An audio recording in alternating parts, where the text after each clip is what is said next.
The sound of success in a modest town just outside of Chattogram, Bangladesh, lived an ambitious young man named Farhan.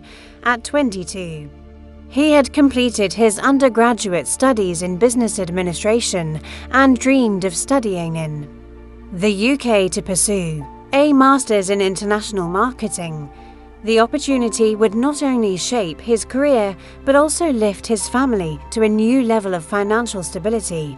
However, like thousands of others, Farhan had one big challenge ahead: the IELTS exam. Among the 4 modules, listening, reading, writing, and speaking listening was the one that troubled him the most. While his peers were mostly concerned about writing or speaking, Farhan struggled to even catch what the speaker was saying during practice tests. British accents, fast speech, multiple speakers, and tricky question types would throw him off completely. The first time he took a mock listening test at his coaching centre, he scored 21 out of 40, equivalent to a band 5.5.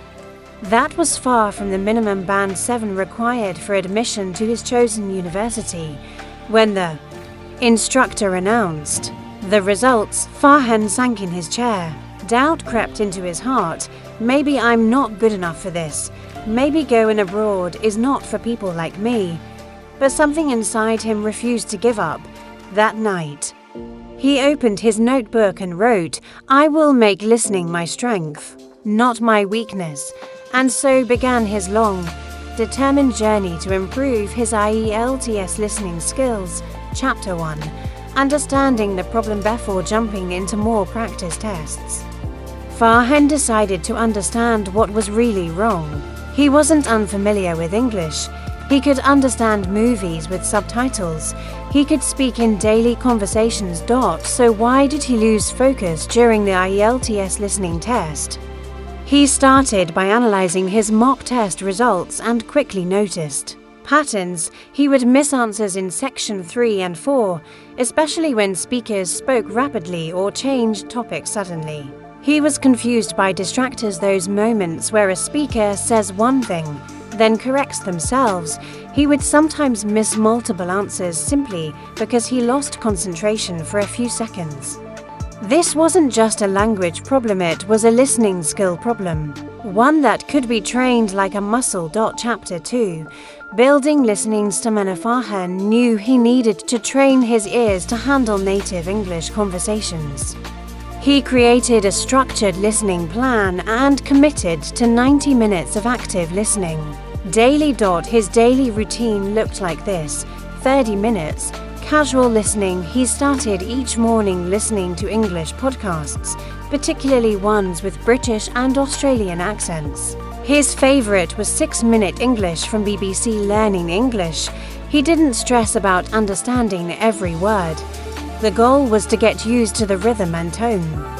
30 minutes focused IELTS practice using Cambridge IELTS books. He did 1 section per day with headphones. In exam conditions, no pausing, no replay, just like the real test. 30 minutes, error analysis after each section.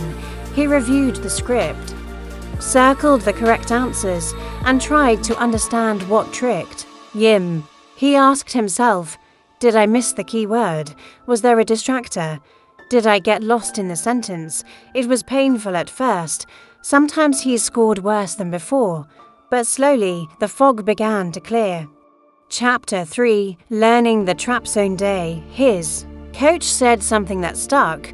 IELTS listening isn't testing how much English you know, it's testing whether you're paying attention. This opened Farhan's eyes. The test had patterns, and those patterns could be learned. He made a list of common traps. Distractors: I think the meeting is on Thursday. Oh no, wait, it's actually Friday. Synonyms: the speaker might say postpone, but the question uses delay. Order confusion: the options are listed A, B, C, but the answer is mentioned in a different order. Similar sounds: numbers like 13 and 30 or letters like B and D can sound alike under pressure. He created flashcards with each type of trap and practiced identifying them in real conversations. And mock tests, every mistake now, had a lesson behind it. Chapter 4. Training the brain. Farhan realized that concentration was a big part of the game. IELTS listening lasts around 30 minutes without pause.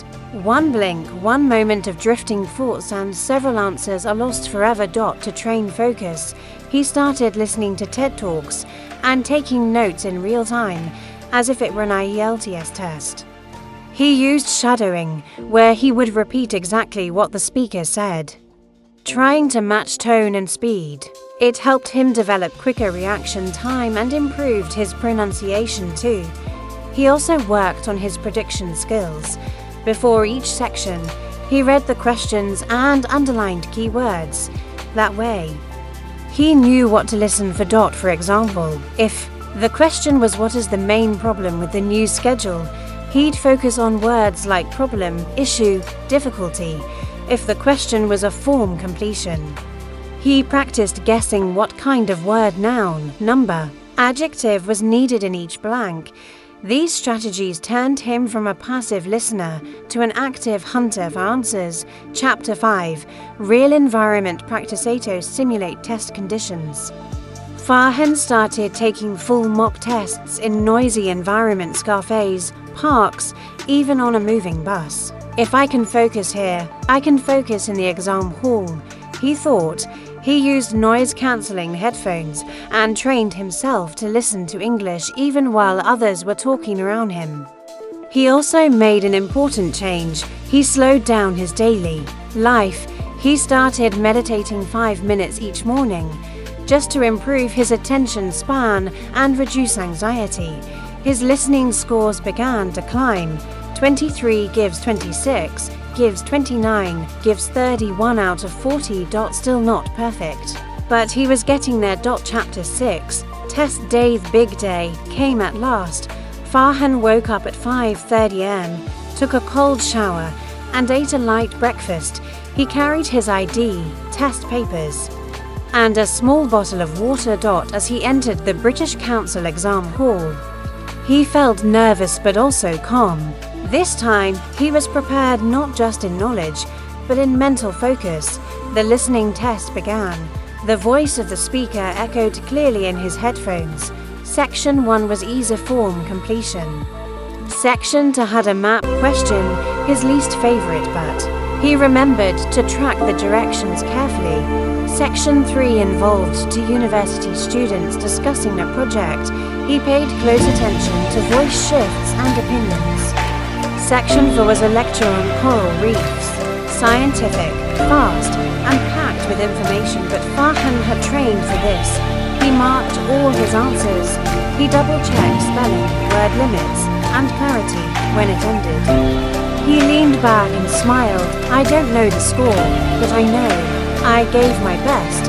Chapter 7. The result. 13 days later, he received an email notification. He opened the IELTS portal. Heart pounding. Listening, 8.0 reading, 7.5 writing, 6.5 speaking, 7.0 overall, 7.5. Farhan screamed in joy. His mother came rushing in, thinking something was wrong. When he showed her the screen, she began to cry. "Baba, you did it," she whispered. That night, Farhan sat by the window, earphones in, listening to the same BBC podcast he used to struggle with. This time, he understood every word. Epilogue.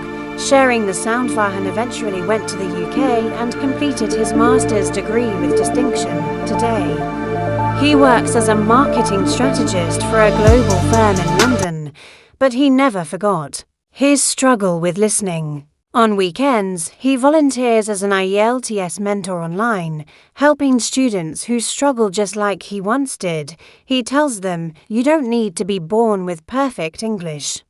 You just need the right methods and the courage to keep going. Moral of the story: improving listening is not about talent, it's about patience, strategy, daily practice, and mental focus, with the right tools and the right attitude. Anyone can turn their weakness into their greatest strength.